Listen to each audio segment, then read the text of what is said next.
mostly good reasons, people can't seem to get enough of New York. Over the decade, our city and state have been fortunate to have special people, both inside and outside of government, who are devoted to the greater good.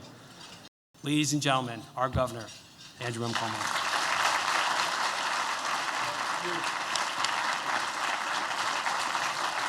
Thank you.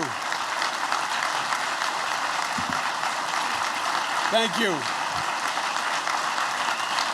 Thank you.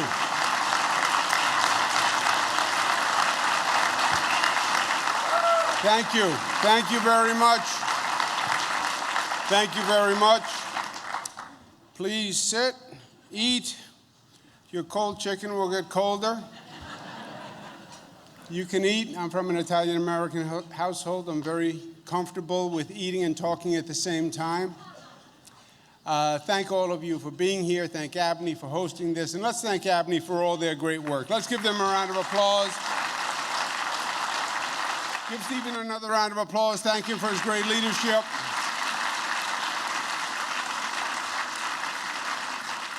Let's thank Bill Rudin, past chair, for his great leadership. He's done an outstanding job.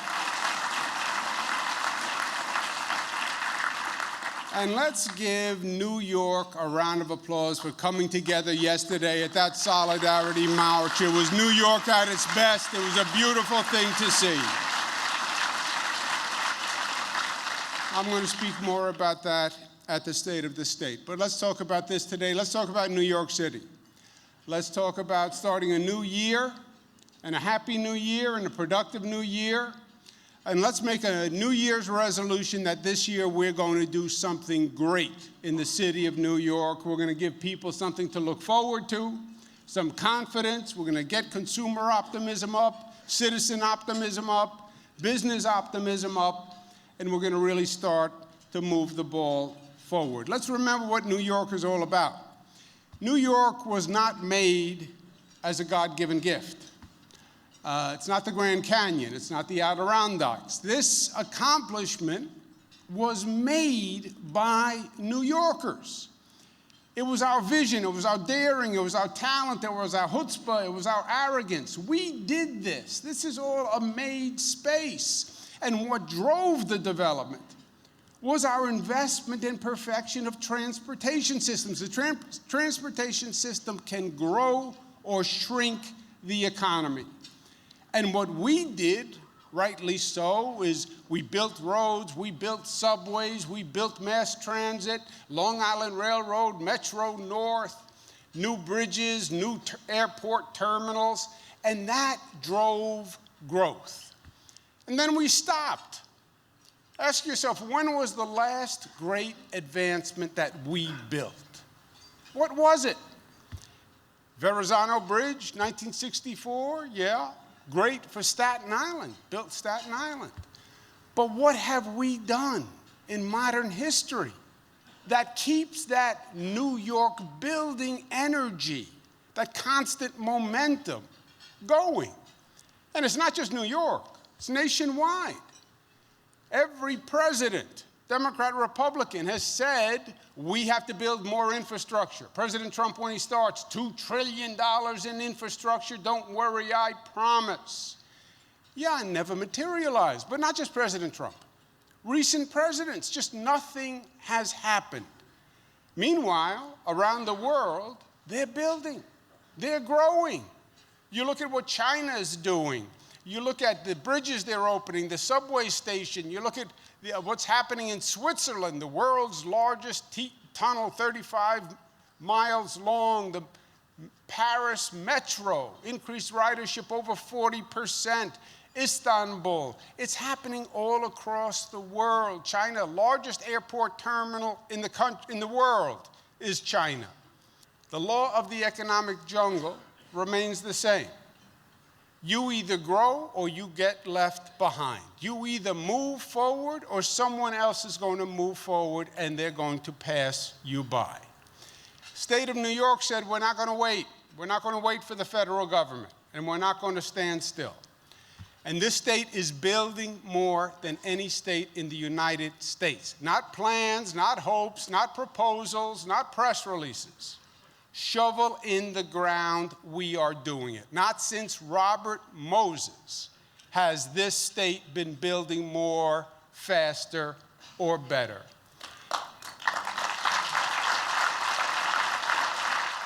Let's focus on the looming challenges that we see every day. New York City is suffocating from its own congestion.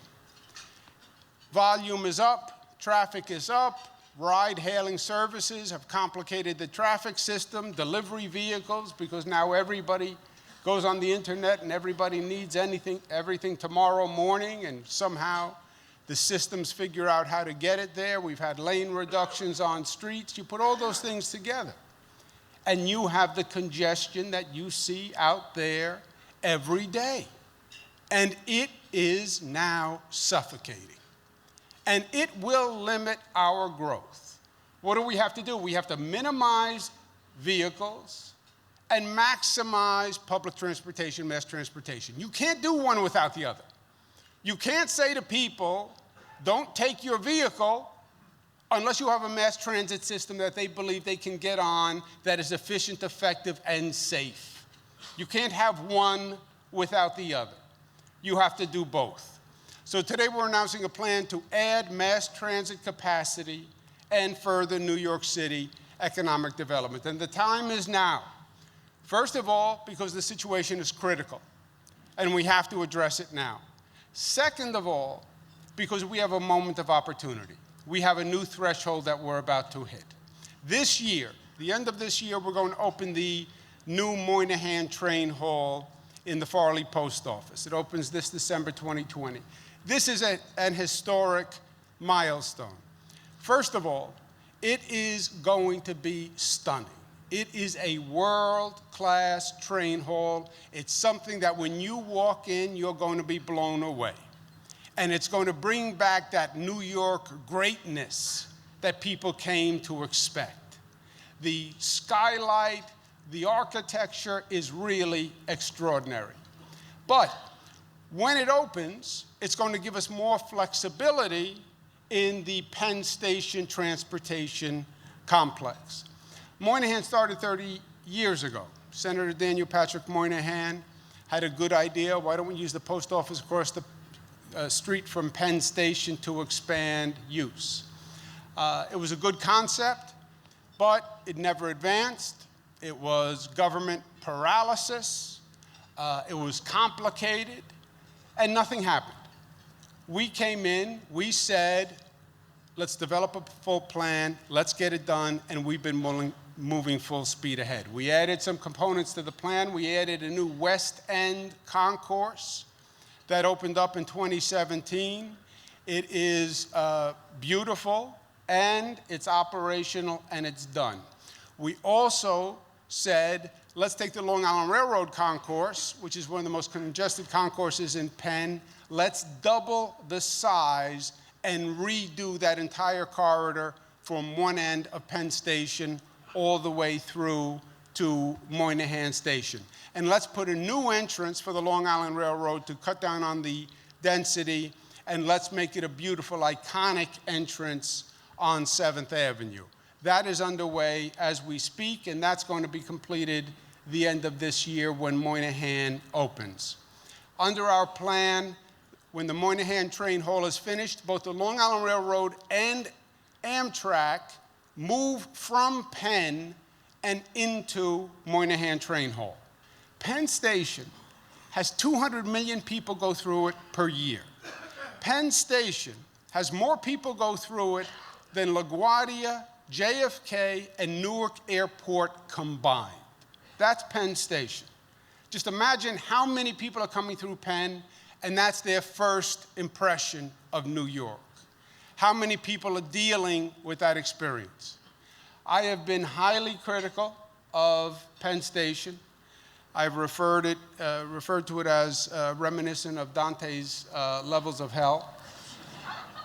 Amtrak got offended. I told them I wouldn't say it again, but I guess I just did. But I won't say it again. But Penn Station has been another example of paralysis.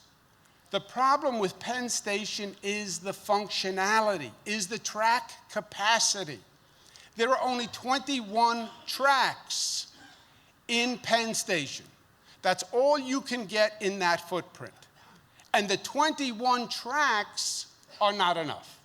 Even if you got a large crane, lifted up Madison Square Garden, moved it somewhere, and built the Taj Mahal above Penn Station, you still have the same problem, which is the density and not enough tracks to handle the capacity. That is the problem. Now, when you add Moynihan, you actually add additional terminal capacity.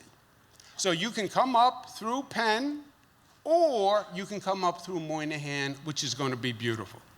And I believe people are going to enter and exit through Moynihan just because it's going to have a retail complex. It's going to be extraordinary.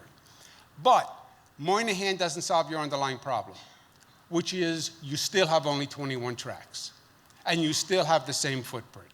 You have a better terminal, better aesthetics, but you haven't addressed the real issue. Well, how do we get more tracks? Sometimes there is no little fix that works, and this is one of those situations. The only way you get more tracks is by increasing the footprint. There is no other way to do it. So you can either expand to the north, you can expand deeper down into Penn, bring more people up through Penn, or you can expand to the south. We've analyzed this, and we believe the best alternative is to expand by acquiring the block south of Penn Station and increasing the footprint that way and making it a viable system once again. It would be a 40% increase on the size of Penn. It would add about 8 tracks, about a 40% increase in the number of tracks. Remember at Penn, right now, Penn cannot handle our volume and our capacity. So it would address that. Remember, right now, Penn cannot even handle our planned growth that we have scheduled by our other developments. And Penn is limiting your growth. One of the brilliant aspects of New York was when we built something, we anticipated future growth. We built the George Washington Bridge. It's still handling capacity. Lincoln Tunnel, Holland Tunnel. We built the subway system. 1904, it had 72 million riders. Today, 1.6 billion riders are on the same system that they built in 1904 for 72 million.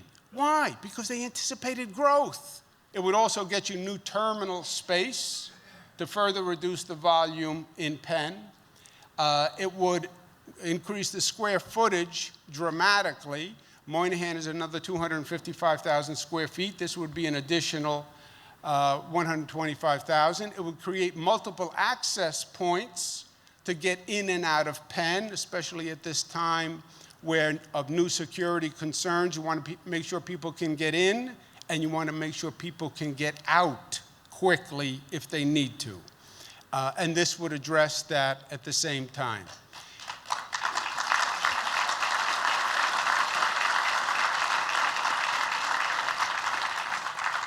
With the additional terminal space, you could then start to close down parts of the old Penn and redo the old Penn. You can't do that until you have a place to move the people and the traffic. And these additional terminal capacities would allow us to do that. But Penn has to become a world-class facility also. We're also exploring the acquisition of the MSG Theater, which is on 8th Avenue. That would give us yet another new entrance into Penn Station, and it would open up Penn Station by bringing light down into Penn Station. The acquisition of the theater would be nice. It's a question of the economic feasibility of that acquisition because it's not essential, but it's something that we would be looking at the same time. At the same time we're doing this, we would also create basically the surrounding parcels with additional entrances and exits, and make the entire area basically a transit-oriented development right in the middle of Manhattan. We would do this knowing that this is a project that we can actually do on our own. I'm not, as governor of New York, going to wait for the federal government to reverse themselves and decide they want to help New York or they want to fund Gateway. I'll keep fighting for it, but I'm not going to depend on it. We have to make our own future, and that's what we're going to do. We would then link Moynihan, Penn, and this new South Block all as one interconnected transit complex, tripling the capacity of people, volume, retail, making it a real place that we're proud of. Tremendous volume, 200 million people. Put out a front door that we're proud of, that reflects us, that makes it a place that people actually want to come, rather than a place that people have to tolerate and endure as part of coming to New York. The current block south of Penn has a number of real estate holdings. Amtrak owns property there, the Archdiocese of New York, office, residential use of their community facilities. The state will plan to acquire it for public use. We're already speaking to people. The funding for Empire Station complex will come from the revenues that are generated there. ESD will work with MTA and Amtrak and New York City and the community boards and all the stakeholders to develop a general project plan for the district. ESD has done some really amazing work, and I'd like to recognize them. We have the chairman here today, Howard Zemsky, who's the man who single-handedly turned around the economy of Buffalo, and our new president, Eric Gertler. Let's give them a round of applause.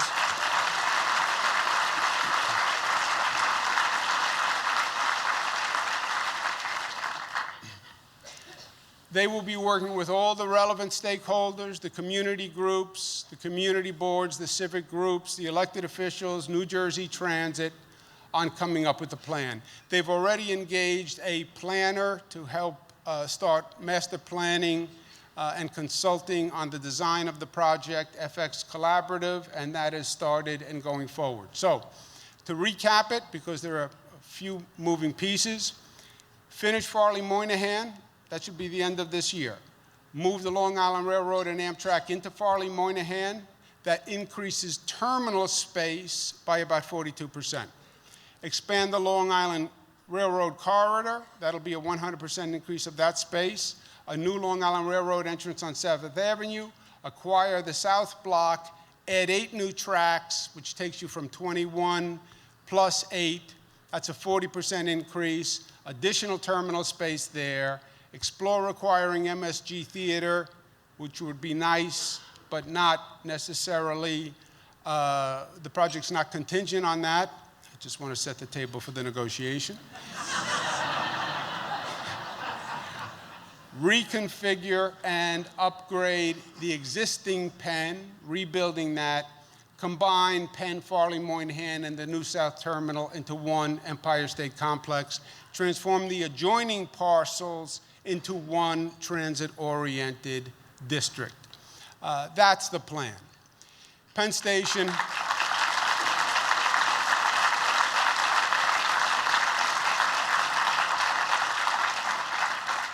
Now remember, this is one piece of the puzzle, right? Because we have multiple things that are going on and they all work together. We're doing, as I said, more building and development than any state in the United States. And these pieces are all interconnected. So on Long Island, we're building a new second track and a new third track. We're redoing 39 Long Island Railroad stations. We're going to increase the number of people coming in on the Long Island Railroad. We need to increase the number of people coming in on the Long Island Railroad. And we're building the tracks to do that and the stations to do that. They're going to be coming in to Grand Central. They're going to be coming in to Penn. We have East Side Access that is bringing the Long Island Railroad to Grand Central. That started in 1969. Literally, Mayor Lindsay and Nelson Rockefeller broke ground, okay? But we're going to finish that project, long overdue. And that is going to be a game changer. Again, more train access coming in. We then will have Long Island Railroad and Metro North will enter Grand Central and Penn Station. It is going to make a tremendous difference in the accessibility and the efficiency of mass transit. Getting East Side Access accomplished is one of the most daunting tasks. I've been involved in a lot of construction projects, but this really takes it to a new level. But as Stephen pointed out, Jano Lieber is going to go down in the history books with Rick Cotton and Eric Gertler and Howard Zemsky. These are the Robert Moses of today. Let's give Jano Lieber a big round of applause.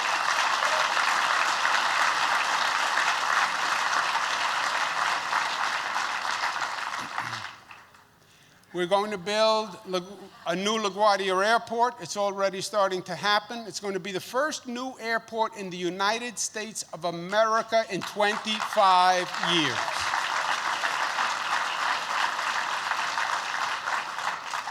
Part of the new airport is a new air train. The air train will also be coming into Grand Central and Penn Station.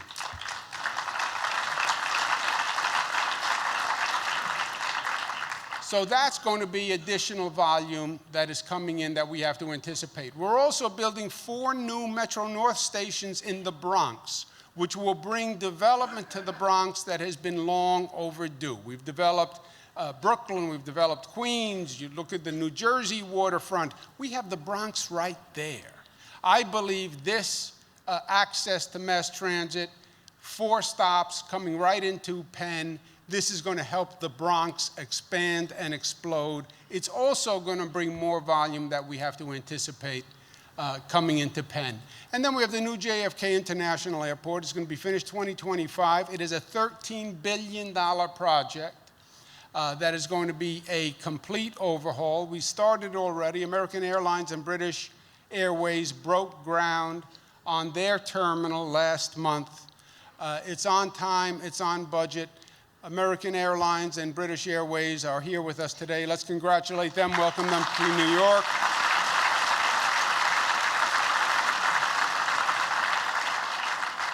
And Rick Cotton, what he has done in the Port Authority, which has been a sleeping giant for many, many years. But Rick Cotton is the executive director, and Kevin O'Toole, who's here as the chairman, they actually made it work again. And building a new LaGuardia and JFK, they will be game changers for New York. Let's thank Rick Cotton and Kevin O'Toole.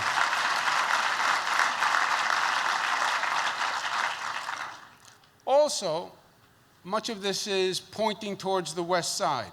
The West Side is going to see an explosion in growth. You have Hudson Yards, which is a remarkable project that is going on. You have Jacob Javits Convention Center, which is right now adding 1.2 million square feet. $1.5 billion project, increases the capacity of Javits 50%.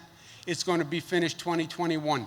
You have Pier 76, which is an amazing 250,000 square foot pier. It has tremendous potential. It goes out into the Hudson River. It's across from Javits. It's where the High Line ends. It's across from Hudson Yards. Right now it's being used by the NYPD as a tow pound. It is the most expensive parking lot on the globe. The most expensive parking lot on the globe. Only government, right? The Pier 76 is a tremendous opportunity, as is Pier 40, which is also part of the Hudson River Park Trust, which is further south. The Hudson River Park Trust should develop a plan for both Pier 76 and Pier 40 that coordinates the need, financial need, access, recreational need, et cetera, because those are 2 great assets. And we want a plan from the Hudson River Park Trust this year on how to use both.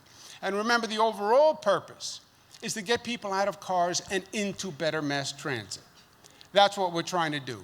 That's why central business tolling, which increases the toll for cars in the central business district, Manhattan, which is saying we'd rather you not drive into Manhattan, into the congested area. That's part of it. Okay, now you're making it, you have a deterrent to drive the car, but you have to make mass transit work better. And that's why at the same time we have the largest capital plan for the MTA in history, $52 billion.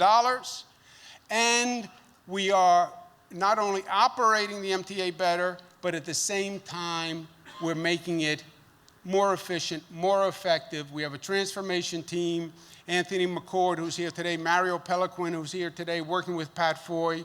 That is the bureaucratic beast, the MTA. And it is moribund, and it should have been reformed decades ago, but it was too complicated and too controversial to take on. But we don't have a future unless we take it on. And I want to congratulate Anthony and Mario and Pat for what they're doing. Let's give them a round of applause.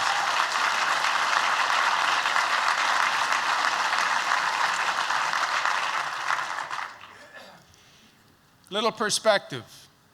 We start a new year, we reflect what's good, what's bad, we recalibrate.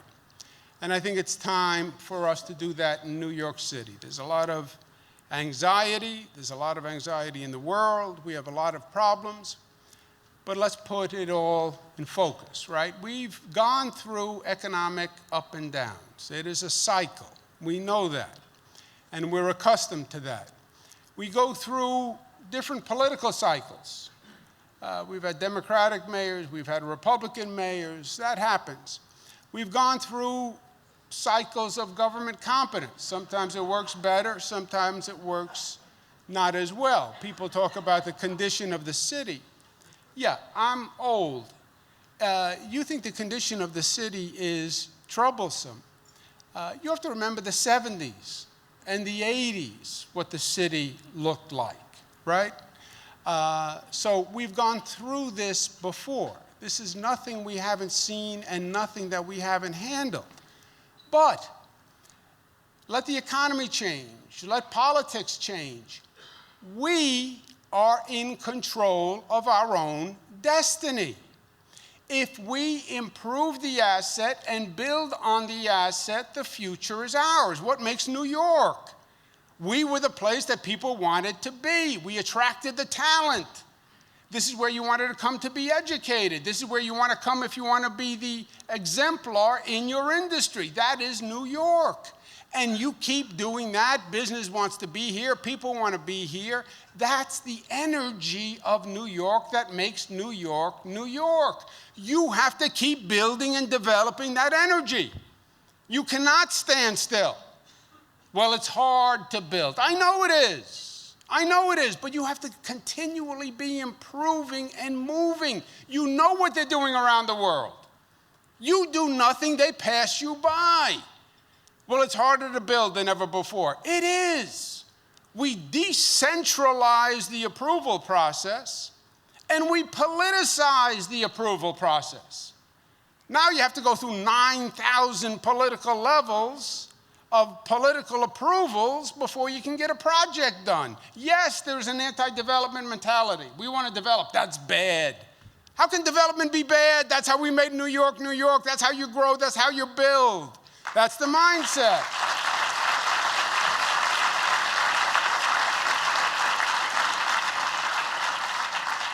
Yes, it's litigious. Everybody's going to sue you for everything. I get it. Yes, there are going to be naysayers, and the project's not going to be perfect, and everybody's going to want to change. I get it. I get it. But there is no alternative, because paralysis is a death sentence. Inertia is a death sentence. If we do nothing, the world passes us by, and that's not who we are. It's not who we ever were.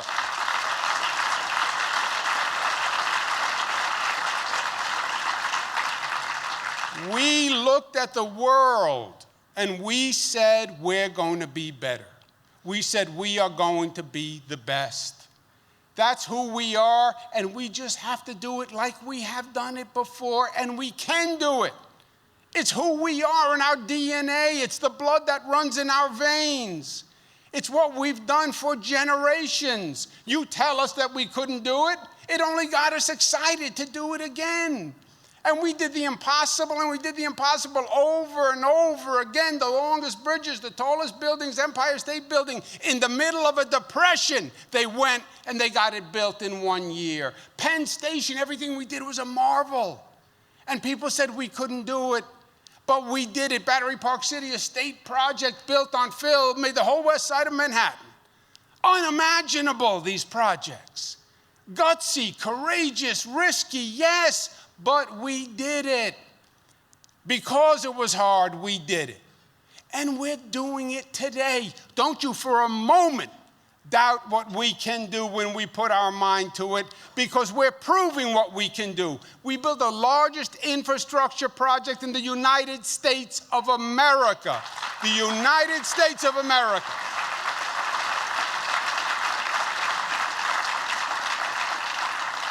Federal government put the new Tappan Zee Bridge on the cover of the federal budget because it was the largest infrastructure project in the country. We got it done on time and on budget, and we did it beautifully because that's who we are. LaGuardia Airport, they said you can't operate the airport and build a new airport at the same time. The whole airport is the size of a postage stamp. It's impossible. We're doing it, and it's the first new one in 25 years. Moynihan Train Hall is going to be an international marvel. We brought cashless tolling to all the bridges and all the tunnels. We're bringing it to the thruway. The Javits Convention Center, 50% increase on time, on budget. It's happening. We get into trouble. We have difficult projects. The L train, they said they had to close it down for 2 years. Brooklyn erupted. They wanted to secede. They wanted to become part of Jersey. We came in and we found a way to make it work where it didn't close at all, so we can handle the challenges, we can handle the problems. Kosciuszko Bridge, 4 years ahead of schedule and on budget. Long Island Railroad, Long Island Double Track, after 20 years of talking, we came in and we did it. We're building more renewable energy projects than any state in the United States of America. We're doing the largest development of offshore wind in the Western Hemisphere off Long Island right now. And we did all of this, and we did a new Rochester Airport, a new Syracuse Airport, a new Ithaca Airport, a new Elmira Airport, new Plattsburgh Airport, new Albany Airport, all on time and all on budget. $65 billion in construction, happening in a professional, on-time, efficient, effective way. And we balanced budgets, all in the middle of it. Everyone in this room pays a lower tax rate today than the day I was elected. Everybody in this room pays a lower tax rate today than the day I was elected. Only Steven Rubenstein is going to pay a higher tax rate this year, but that's just personal anger. Everyone pays a lower tax rate. Our state government's budget has gone up 2% per year. Only 2% per year, year-to-year increase.